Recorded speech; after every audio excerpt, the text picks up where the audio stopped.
পিংলার নয়া গ্রামে প্রবেশ করলে নিমিষেই হারিয়ে যাবেন ছবির জগতে। স্বপ্নের রাঙা রঙিন গ্রাম, যেদিকে তাকাবেন সেদিকেই রঙের ছোঁয়া। স্বপ্নের দেশে হারিয়ে যাবেন আপনি।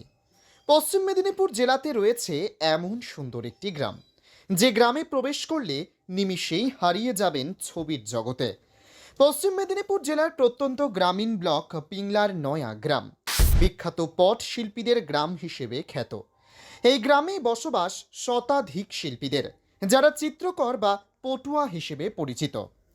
প্রতিদিন নানা সামাজিক ধর্মীয় নানান ছবি যেমন কাগজের ওপর ফুটিয়ে তোলেন চিত্রকর বা পট শিল্পীরা, তেমনি নিজেদের বাড়ির দেওয়ালকে ক্যানভাস হিসেবে ব্যবহার করে একাধিক নিত্য নতুন ছবি ফুটিয়ে তুলেছেন তারা। গোটা গ্রামকে সাজিয়েছেন ছবির গ্রাম হিসেবে। এই গ্রাম যেন ছবির গ্রাম। গ্রামের প্রতিটা বাড়িতে এক দুজন করে শিল্পী নিরন্তর যেমন সাদা কাগজে ফুটিয়ে তোলেন বিভিন্ন বাস্তববাদী চিত্র, এমনকি পৌরাণিক চিত্রকে, তেমনি বাড়ির দেওয়ালকে ক্যানভাস হিসেবে ব্যবহার করে ফুটিয়ে তুলেছেন নানা ছবি। এমন ছবির গ্রাম দেখতে আপনাকে যেতে হবে না পুরুলিয়া কিংবা বাঁকুড়া বা অন্য কোনো জেলায়। পশ্চিম মেদিনীপুর জেলায় রয়েছে আপনার স্বপ্নের ছবির গ্রাম, যা দেখে আপনি নস্টালজিক হয়ে পড়বেন। মুগ্ধতায় হারিয়ে যাবেন গোটা একটা দিন। সারা গ্রাম ঘুরে দেখলে নিমিষে আপনার মন ভালো হয়ে যাবে। এছাড়াও শিল্পীদের হাতে লাইভ ছবি আঁকা দেখলে আপনি চমকে যাবেন। স্বাভাবিকভাবে যারা একটু অ্যাডভেঞ্চার প্রেমী, নিত্য নতুন ধরনের ছবি তুলতে পছন্দ করেন, তারা অবশ্যই ঘুরে দেখবেন পিংলার পটগ্রাম বা নয়া গ্রাম। পিংলার নয়া এলাকায় বসবাস পট শিল্পীদের। তাদের হাতে আঁকা পট বিশ্বক্ষেত্রে সমাদৃত। দেশের পাশাপাশি বিদেশেও গিয়েছে পিংলার নয়া গ্রামের পট শিল্পীদের হাতে আঁকা একাধিক পট। ধীরে ধীরে সুখ্যাতি বেড়েছে। গ্রামে প্রতিদিন বহু পর্যটকদের আনাগোনা ঘটে। তবে গোটা গ্রাম যেন সাজানো। কোনো বাড়ির উঠোনে আবার পট শিল্পীরা ছবি আঁকছেন, তো তা দেখে আপনি মুগ্ধ হবেন। শুধু তাই নয়, মাটির দেওয়াল জুড়ে নানা ছবি আপনাকে নিয়ে যাবে এক আলাদা মোহে। জাহাঙ্গীর বাদশাহ রিপোর্ট, জেবি নিউজ। আমি কলকাতা থেকে এসেছি। আর কেন এসেছি সেটা তো দু এক কথায় বলা যাবে না। এসেছি একটা হচ্ছে ভালোবাসা থেকে। হ্যাঁ, পটচিত্র শিল্পের প্রতি একটা প্রগাঢ় ভালোবাসা থেকে এসেছি। আমি হচ্ছে পরিবেশ প্রকৃতি ভীষণ ভালোবাসি, আমি ভীষণ সেই। আর আমি মনে করি পটচিত্রটাও হচ্ছে পরিবেশ প্রকৃতি নিয়েই কাজ। একটা পরিবেশ বলতে আমরা যা বুঝি, সেই পরিবেশের নানা গাছপালার ফল, তারপরে পাতা, বীজ থেকে মূল থেকে রং তৈরি করে এই পটচিত্র শিল্পীরা কিভাবে সেই রং দিয়ে ছবি আঁকেন আর সেটা হচ্ছে দীর্ঘস্থায়ী হয়, সেটা আমার জানার আগ্রহ বহুকাল ধরে ছিল। আর তাদের সাথে কথা বলবো বলে, তাদের কাজ সচক্ষে দেখবো বলে, সেই জন্যই আসা। পিংলার পটচিত্র সারা বিশ্বব্যাপী এক সমাদৃত এখন। সে জায়গায় আপনারা এসে কি অনুভব করলেন, কেমন লাগলো? হ্যাঁ, সারা বিশ্বের সঙ্গে পিংলা, ওই দিদি বললেন 2008 সাল থেকে বোধহয় ওই বাংলানাটক.com আর কোন কোন এনজিও সব এসেছিলেন, তারপরেই সারা আর কি বিশ্বে আর কি পরিচিতি। হ্যাঁ, এটা খুব দুঃখজনক যে ওই 2004 সালের পরে সারা বিশ্বে পরিচিতি। আমরা তার আগে কিন্তু আমরা আমাদের বইতে পড়েছি, কত ছোটবেলা থেকে ইতিহাস বইতে পড়েছি, কোথায় কোন হচ্ছে আলতামিরার গুহায় কোন চিত্রকর সে ওই ছবি এঁকে গেছেন। আমরা কিন্তু পিংলার কথা কিন্তু ছোটবেলায় পড়িনি, ছোটবেলায় জানিনি। সেই পিংলার কথাও যে সারা বিশ্ববাসী জানছে, এটা একটা কিন্তু খুব গর্বের বিষয় আমাদের বাংলার জন্য। কোথা থেকে এসেছেন, কি নাম? আমার নাম হচ্ছে মধুচন্দ্র ভট্টাচার্য, আমি কলকাতা থেকে এসেছি। খড়দহ লোক সংস্কৃতি মঞ্চের সঙ্গে আমি যুক্ত। আমরা প্রায় 33 বছর ধরে খড়দায় লোক সংস্কৃতির বিভিন্ন উপাদানগুলোকে নিয়ে চর্চা করি এবং সেগুলোকে প্রচার করার চেষ্টা করি। আমরা এই নয়াগ্রাম থেকেই বছর 25 আগে দু দফায় দুজন চিত্রকর গিয়েছিলেন। তারা গানের মাধ্যমে বিভিন্ন কাহিনীগুলোকে তুলে ধরেছিলেন ওখানে। এই মুহূর্তে আমার নাম মনে নেই, কিন্তু নয়াগ্রাম থেকেই গিয়েছিলেন তারা। তা আমি তো আজকে এসে এক কথায় অভিভূত প্রথম এলাম, এদের কথাবার্তা, এই রূপসোনা যে আমাদের শোনালেন কথাবার্তাগুলো, কিভাবে রং তৈরি করা হয় প্রাকৃতিক উপাদানগুলো দিয়ে, গাছগাছরা দিয়ে, সেগুলো চাক্ষুষ দেখালেন।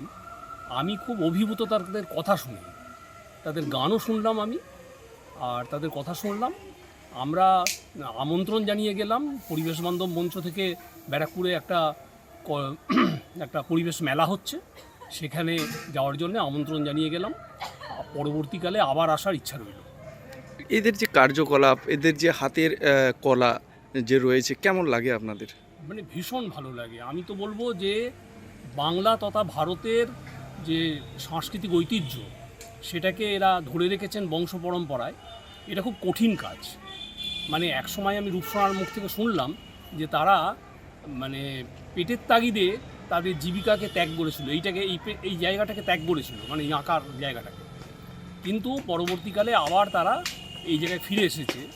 তা এটা একটা খুব মানে কঠিন কাজ, ভীষণ কঠিন কাজ। তার কারণ হচ্ছে যে যা তারা পরিশ্রম করে সেই অনুযায়ী তারা হয়তো মূল্য পায় না। কিভাবে এলেন? এখানে আমরা খড়গপুর এসেছি, খড়গপুর ট্রেনে করে, তারপর ওখান থেকে একটা এখানকারই টাটা সুমো করে এখানে এসেছি। কেমন লাগলো এক কথায় যদি? ভীষণ ভালো লাগলো, আমি অভিভূত। পিংলার এই পটপাড়া কেন এলেন? কোথা থেকে এসছেন? আমরা এসেছি ব্যারাকপুর থেকে। আমরা মূলত পরিবেশ প্রকৃতি রক্ষার এই বিষয় নিয়ে আমরা কাজ করার চেষ্টা করি। তো এখানে এসেছি যেহেতু বাংলা তথা ভারতবর্ষের যে আদি সংস্কৃতি শিল্প আছে, সেগুলোকে আমরা শহরের বুকে নিয়ে যাব। আর এই পটচিত্রের যে মূল বৈশিষ্ট্য, যে একটা ন্যাচারাল কালার দিয়ে তৈরি করা হয়, তো এই প্রকৃতিকে রক্ষা না করলে তো এই কালারও পাওয়া যাবে না। তো সেই রকমই কথাবার্তা ওনাদের সঙ্গে হচ্ছিল। তো ওনাদের যে ফুল থেকে, পাতা থেকে, রেণু থেকে বিভিন্ন ভাবে ওরা সংগ্রহ করে, এবং আমাদের এই আদি যে চিত্র, মানে পটের উপর চিত্র রেখে, যে আমাদের বিভিন্ন পৌরাণিক সাহিত্য থেকে, রামায়ণ মহাভারত থেকে, মনসা মঙ্গল, এগুলো আমাদের মাধ্যমে তুলে ধরে সুন্দর করে গান এবং কথার ছলে। এইটা আমরা বর্তমান প্রজন্মকে একটু পরিচিতও করাবো। প্রকৃতি রক্ষা করে আমরা নিজের শিল্পকেও কতটা উন্নত করতে পারি, এটাও আমাদের একটা লক্ষ্য। সেই জন্য আমরা এসেছি। মানে পুরোটাই অঙ্কনের উপরেই মানুষকে বোঝাতে চাইছেন?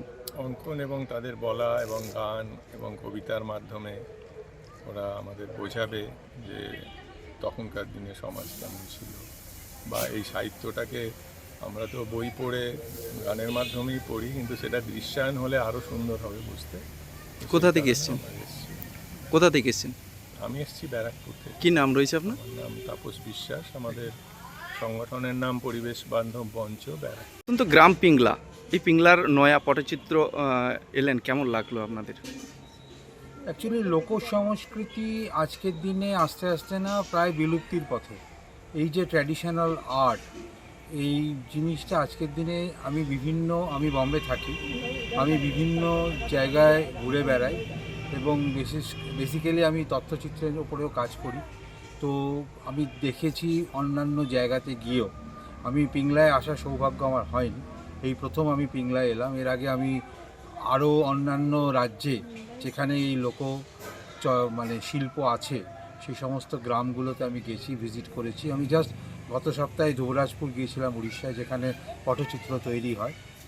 এবং এখানে এসে আমার একটা কতগুলো জিনিস খুব ভালো লাগলো। ওরাও ন্যাচারাল কালার দিয়ে তৈরি করে, আর এখানেও ন্যাচারাল কালার দিয়েই তৈরি হয়, কিন্তু কালারের যে ব্যাপারটা, মানে মিশ্রণটা, হ্যাঁ, দুটো জায়গায় দুই রকমভাবে, তারতম্যটা একটু অন্যরকম। তারতম্যটা অন্যরকম। এবং সেই হিসাবে এখানকার একটা ব্যাপার আছে, ওরাও মাইথোলজিক্যাল সাবজেক্ট নিয়ে কাজ করে, কিন্তু ওরা শুধুমাত্র মাইথোলজি নিয়েই কাজ করে। এখানে এসে আমি দেখতে পেলাম যে বর্তমান সমাজের যে ব্যাপারগুলো আছে, সেইগুলো নিয়েও কিন্তু এখানে কাজ হচ্ছে। রিসেন্টলি আরজি করের যে একটা মানে বিভৎস ঘটনা ঘটে গেল, আমি দেখলাম একটা পটচিত্র এখানে আছে, যেটা সত্যিকারের আমার মন কাড়লো, যে এরা বর্তমান সমাজের অবস্থাটাকেও তুলে ধরছে, শুধুমাত্র সেই আগের লোক সংস্কৃতিটাকেই ধরে রাখেনি, বর্তমান সমাজটাকে নিয়েও কাজ করছে। এটা একটা সত্যি খুব অভিনব প্রয়াস আমি মনে করি। মানে শিক্ষণীয় একটা সচেতনতা বার্তা নিয়ে হ্যাঁ, মানে এগিয়ে যাচ্ছে। প্রতিটা জিনিসের মধ্যেই একটা সচেতনতা বার্তা, মানে সচেতনতার দিকে এগোচ্ছে জিনিসটা। এই যে পিংলার যে এই যে পরিবেশ পটচিত্র কেমন লাগলো? পরিবেশ খুবই ভালো লেগেছে আমার। তবে আমার মনে হয় সরকারের আরও বেশি এই ব্যাপারে লক্ষ্য দেওয়া উচিত, কারণ এই শিল্পটা আস্তে আস্তে শেষ হয়ে যাচ্ছে। আর সরকার যদি এটাতে মানে সক্রিয়ভাবে না দেখে, তাহলে কিন্তু এইভাবে এক্সিবিশন করে বা এই করে কিন্তু এই শিল্পটাকে বেশি দিন বাঁচিয়ে রাখা যাবে না। এই শিল্পটাকে বাঁচিয়ে রাখতে গেলে সরকারি অনুদান খুব দরকার, এবং সরকারের উচিত তারা নিজস্বভাবে এখানে সেন্টার তৈরি করে। এখানে আমি একটা জিনিস দেখছিলাম যে ফরেনার ভিজিটার আসে, সবাই আসে, কিন্তু এখানে থাকার বা ইনফ্রাস্ট্রাকচারটা সেভাবে নেই।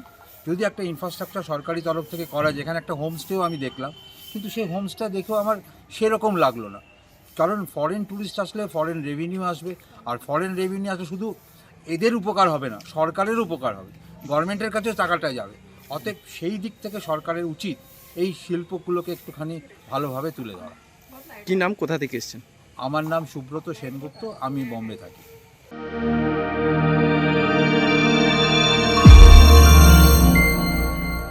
আপনারা দেখছেন জেবি লাইভ নিউজ, সব খবর সবার আগে।